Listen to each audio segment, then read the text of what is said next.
ശബരിമല കൊടിമരം പുനഃപ്രതിഷ്ഠ കൂടുതൽ പേരിൽ നിന്ന് മൊഴിയെടുത്ത് പ്രത്യേക അന്വേഷണ സംഘം. കൊടിമരത്തിന്റെ നിർമ്മാണം നടത്തിയ അനന്തൻ ആചാര്യയിൽ നിന്ന് മൊഴിയെടുത്തു. സുതാര്യമായാണ് നടപടി സ്വീകരിച്ചതെന്ന് പി അനന്തൻ ആചാരി മൊഴി നൽകി. ദേവസ്വം ഉദ്യോഗസ്ഥരുടെ മൊഴിയും രേഖപ്പെടുത്തിയിട്ടുണ്ട്. സുരേഷ് ഗോപിയുടെയും മോഹൻലാലിന്റെയും മൊഴി ഉടൻ രേഖപ്പെടുത്തും.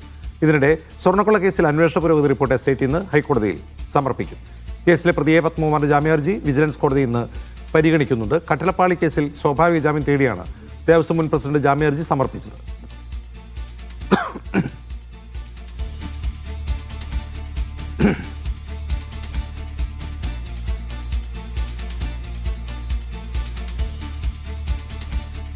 കൊടിമര പുനഃപ്രതിഷ്ഠയിൽ ക്രമക്കേട് നടന്നുവെന്നാണ് ഇപ്പോൾ SIT അന്വേഷിക്കുന്നത്. നിർമ്മാതാവ് പി അനന്തൻ ആചാര്യയിൽ നിന്ന് മൊഴിയെടുത്തിട്ടുണ്ട്. ഇതിന്റെ ഭാഗമായി സിനിമാ താരമായ മോഹൻലാലിൽ നിന്നും മറ്റും സുരേഷ് ഗോപിയിൽ നിന്നും മൊഴിയെടുക്കും എന്ന് SIT തീരുമാനിച്ചിട്ടുണ്ട്.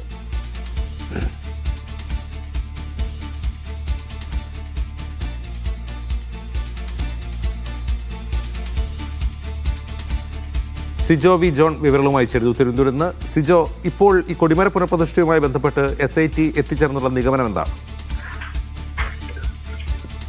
കൊടിമര പുനഃപ്രതിഷ്ഠയിൽ ഹൈക്കോടതിയുടെ നിർദ്ദേശപ്രകാരമാണ് ഒരു ത്വരിത അന്വേഷണം ഇപ്പോൾ വിജിലൻസ് നടത്തുന്നത്. പ്രത്യേക അന്വേഷണ സംഘം ആദ്യഘട്ടത്തിൽ ഈ സ്വർണം നൽകിയിരുന്ന ആളുകളുടെ മൊഴിയാണ് രേഖപ്പെടുത്തിയിരുന്നത്.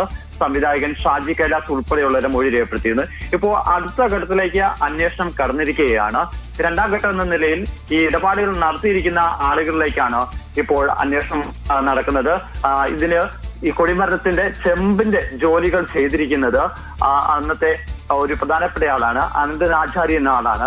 അദ്ദേഹത്തിന്റെ മൊഴി അന്വേഷണ സംഘം ഇപ്പോൾ രേഖപ്പെടുത്തുകയും ചെയ്തിട്ടുണ്ട്. ഇതിൽ സുതാര്യമായിട്ടാണ് കാര്യങ്ങൾ ചെയ്തിരിക്കുന്നത് എന്നുള്ളതാണ് അനന്തൻ ആചാരി അന്വേഷണ സംഘത്തിന് നൽകിയിരിക്കുന്ന മൊഴി. അയാളുടെ മൊഴിയും മറ്റു വിവരങ്ങളും അന്വേഷണ സംഘം പരിശോധിച്ചു വരികയാണ്. അതോടൊപ്പം തന്നെയാണ് ഇതിൽ ഇടപാടുകളിൽ നടത്തിയിട്ടുള്ള ഇതിന്റെ രേഖകളൊക്കെ തയ്യാറാക്കി ചെയ്തിട്ടുള്ള ഉദ്യോഗസ്ഥരിൽ നിന്നും അന്വേഷണ സംഘം മൊഴി രേഖപ്പെടുത്തിയിരിക്കുന്നത്. അതിൽ പ്രധാനപ്പെട്ട ആളെന്ന് പറയുന്നത് അജിത് കുമാറാണ്. അജിത് കുമാറിനെയാണ് ദേവസ്വം ബോർഡ് ഇതിന്റെ പ്രധാനപ്പെട്ട ചുമതലക്കാരനായി നിയമിക്കുകയും ചെയ്തിരുന്നത്. ഇതിന്റെ വരവ് ചെലവ് കണക്കുകൾ നോക്കുക, അത് പരിശോധിച്ച ശേഷം അഡ്വക്കേറ്റ് കമ്മീഷണർക്ക് അതോടൊപ്പം തന്നെ ഹൈക്കോടതിക്ക് റിപ്പോർട്ട് നൽകാൻ വേണ്ടി നിയോഗിക്കപ്പെട്ടിരുന്ന ഉദ്യോഗസ്ഥനായിരുന്നു. ഇയാളുടെ മൊഴി അന്വേഷണ സംഘം രേഖപ്പെടുത്തുകയും ചെയ്തിട്ടുണ്ട്. ഇയാളുടെ മൊഴി രേഖപ്പെടുത്തിയതിലൂടെ ഈ വന്നിരിക്കുന്ന സ്വർണവും അതോടൊപ്പം തന്നെ പണവും സംബന്ധിച്ച ഒരു കണക്കുകളിലൊക്കെ ഒരു വ്യക്തത വരും എന്നുള്ളൊരു കണക്കൂട്ടിലാണ് അന്വേഷണ സംഘമുള്ളത്. ഇപ്പോൾ അടുത്ത നടപടി എന്ന് പറയുന്നത് അഭിഭാഷക കമ്മീഷനായിട്ടുള്ള കുറുപ്പിനെ ചോദ്യം ചെയ്യുക എന്നുള്ളതാണ്.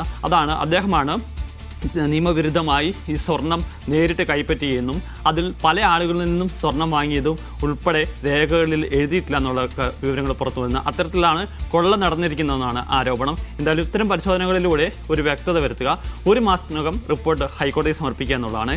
ഏതെങ്കിലും തരത്തിൽ അട്ടിമറി നടന്നിട്ടുണ്ടെന്നത് സംബന്ധിച്ച് തെളിവുകൾ ലഭിക്കുകയാണെന്നുണ്ടെങ്കിൽ അന്വേഷണ സംഘം സ്വാഭാവികമായും അത് കേസ് രജിസ്റ്റർ ചെയ്ത് മുന്നോട്ട് പോകാനാണ് ഇപ്പോൾ ആലോചിക്കുന്നത്.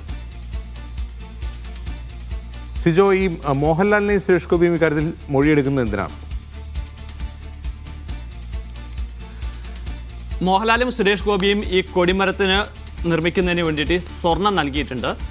ഇത് സ്വർണം നൽകിയതായി കഴിഞ്ഞ ദിവസം സുരേഷ് ഗോപി സമ്മതിക്കുകയും ചെയ്തിട്ടുണ്ട്. സുരേഷ് ഗോപി തന്നെയാണ് ഇത് സ്വർണ്ണ നാണയം അതിൽ ഒട്ടിച്ചിട്ടുണ്ടെന്നാണ് പറഞ്ഞിരിക്കുന്നത്. അതോടൊപ്പം തന്നെ ഈ കൊടിമരത്തിൻ്റെ അതിനോട് ചേർന്നുള്ള കോൺക്രീറ്റ് നിർമ്മാണത്തിന് വേണ്ടി, ടൈലിൻ്റെ നിർമ്മാണത്തിന് വേണ്ടിയിട്ട് 2.25 ലക്ഷം രൂപ സുരേഷ് ഗോപി പണമായി നൽകുകയും ചെയ്തിട്ടുണ്ട്. അപ്പോൾ ഇത്തരത്തിൽ പല ആളുകൾ പണം നൽകിയിട്ടുണ്ട്. മോഹൻലാലും സ്വർണം നൽകിയെന്നാണ് പുറത്തു വരുന്ന വിവരം. എന്തായാലും മോഹൻലാൽ ചില സഹായങ്ങൾ ഇക്കാര്യത്തിൽ ചെയ്തിട്ടുണ്ടെന്നത് സംബന്ധിച്ച് വ്യക്തത വരുന്നുണ്ട്. അത് സ്വർണ്ണമായിട്ട് തന്നെയാണോ മറ്റെന്തെങ്കിലും സാമ്പത്തിക സഹായമാണോ എന്ന് സംബന്ധിച്ച് സ്ഥിരീകരണം ഇനിയും വരേണ്ടതുണ്ട്. അത് ആ ഒരു സാഹചര്യത്തിലാണ് ഇവർ ഇരുവരെയും മൊഴിയെടുക്കാൻ വേണ്ടി അന്വേഷണ സംഘം കോൺടാക്ട് ചെയ്തിരിക്കുന്നത്. സുരേഷ് ഗോപിയുമായി അന്വേഷണ സംഘം സംസാരിച്ചിട്ടുണ്ട്. 21-ാം തീയതിക്ക് ശേഷം മൊഴി നൽകാമെന്നുള്ള കാര്യമാണ് സുരേഷ് ഗോപി അറിയിച്ചിരിക്കുന്നത്. മോഹൻലാലിനോടുള്ള സമയവും തേടി അദ്ദേഹം ഒരു കൃത്യമായ ഒരു സമയം നൽകിയിട്ടില്ല, ഷൂട്ടിങ്ങിന്റെ മറ്റു തിരക്കിലാണ് ഉള്ളത്. എന്തായാലും മോഹൻലാലും മൊഴി നൽകാനുള്ള സന്നദ്ധത അറിയിക്കുകയും ചെയ്തിട്ടുണ്ട്. ഈ വരുന്ന ദിവസങ്ങളിൽ തന്നെ ഈ 2 താരങ്ങളുടെയും മൊഴി അന്വേഷണ സംഘം രേഖപ്പെടുത്തും.